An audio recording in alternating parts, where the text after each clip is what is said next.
Olá, tudo bem? Vamos dar início à disciplina de Química Ambiental. Vamos inicialmente definir o que seria a Química Ambiental. Depois também eu vou te falar de alguns conceitos importantes relacionados. O que é a Química Ambiental? A Química Ambiental é o ramo da química que lida com as origens, transporte, reações, efeitos e destinos de espécies químicas na água, ar, terra e ambientes vivos, assim como a influência de atividades humanas em tudo isso. Veja que quando você fala em química ambiental, um dos principais objetivos é monitorar espécies químicas. Essas espécies químicas circulam na água, no ar, na terra e em ambientes vivos, formando o que a gente conhece como ciclos biogeoquímicos. Conhecer o caminho completo percorrido por essas espécies químicas é fundamental para entender nosso meio ambiente. Obviamente, o estudo de como as atividades humanas influenciam em todo esse percorrer das espécies químicas é fundamental nos dias de hoje. Falando sobre a alteração dos sistemas na Terra causados por humanos, nós podemos dividi-los em dois grandes grupos. Em um primeiro momento, temos a adição no ambiente de um químico tóxico ou de um contaminante, por exemplo,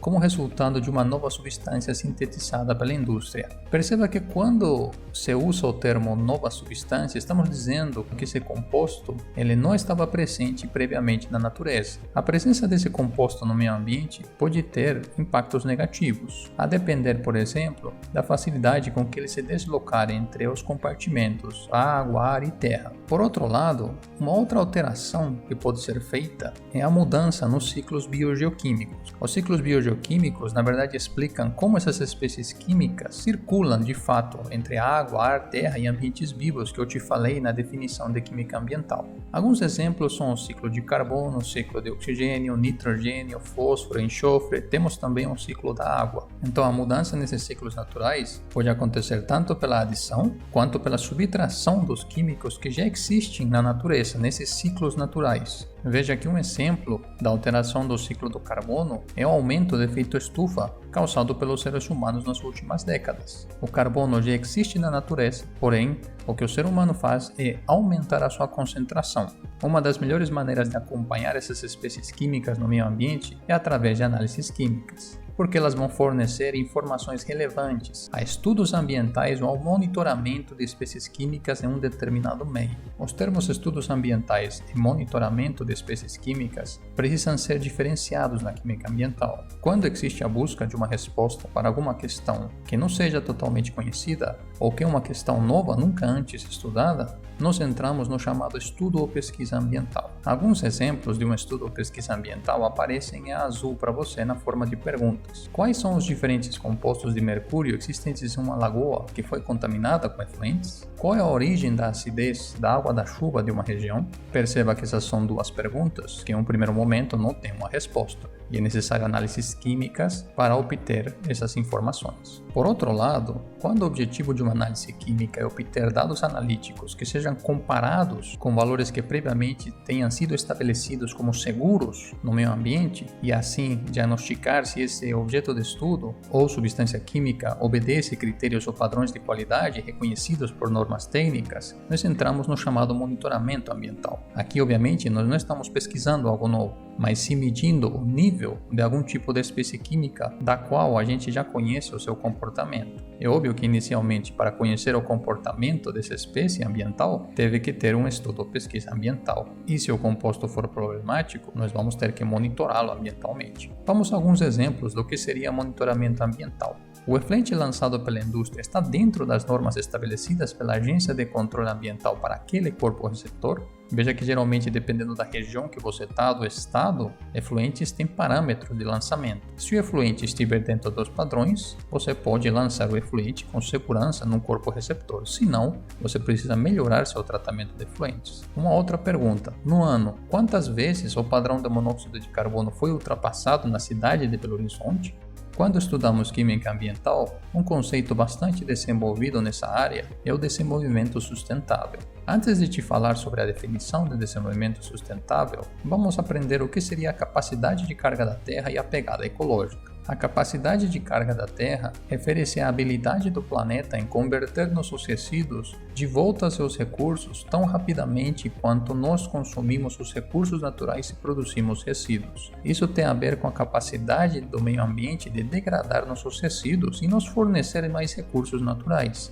Como sabemos, atualmente consumimos recursos naturais a uma grande velocidade e ao mesmo tempo produzimos uma quantidade muito grande de resíduos. A capacidade de carga da Terra, portanto, está cada vez menor. Um outro termo importante é a pegada ecológica, que tenta medir a quantidade de espaço biologicamente produtivo necessário para suportar um estilo de vida humano em particular. Neste caso, é importante analisar esse estilo de vida humano. Devemos considerar que o estilo de vida humano não é o mesmo para todas as pessoas em todas as regiões do mundo.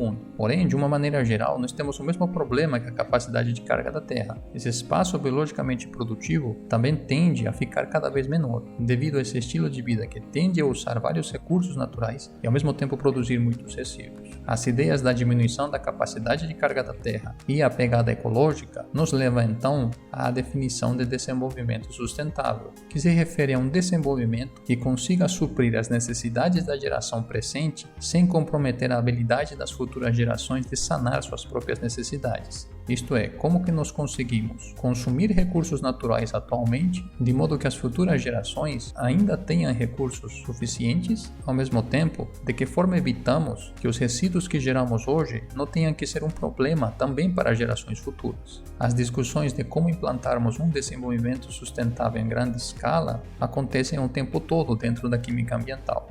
Esses três conceitos que eu te falei no slide levantam uma questão sobre aumento populacional. É óbvio que esse aumento populacional ele varia a depender do continente analisado, mas há algumas tendências que já se conhecem e a gente vai falar disso nas próximas aulas. Eu queria te mostrar agora um site bastante interessante. Em qualquer navegador, basta digitar Population.io, como você vê aqui na tela. Você vai ser direcionado a esse site, onde você vai inicialmente ver um relógio da população mundial. Perceba que no momento que eu gravo esse vídeo, estamos chegando a 8 bilhões de pessoas. Do lado direito, você pode ver o nascimento de um bebê e o país correspondente a partir das estatísticas que o site usa. Você pode a qualquer momento traduzir esse site para facilitar a sua navegação. Se você preencher a data do seu nascimento e o seu país, você consegue algumas informações interessantes. Uma das primeiras que aparece é o número de pessoas que são mais novas do que você e as que são mais velhas do que você. Você pode ver isso na forma de números e gráficos, é a maneira como o site trabalha. Você pode ver, por exemplo, que no país escolhido e para a pessoa escolhida, aqui no Brasil, também você tem uma expectativa de vida, ou seja, os anos que ainda você vai viver. Neste caso, a pessoa em questão vai viver mais 58,2 anos, morrendo no 4 de abril de 2079, ou seja, aos 87 anos. Nessa mesma parte do site, você pode fazer uma comparação com a expectativa de vida de outro país. Eu escolhi, por exemplo, Gana, um país africano. Veja que se a pessoa que está realizando o teste morasse em Gana, teria uma redução de 14 anos no tempo restante de vida. O site também te mostra uma projeção sobre a distribuição da sua idade em relação às pessoas no mundo. Você pode ver também quantas pessoas no mundo compartilham com você a mesma data e horário de nascimento. Tudo bem? Até mais!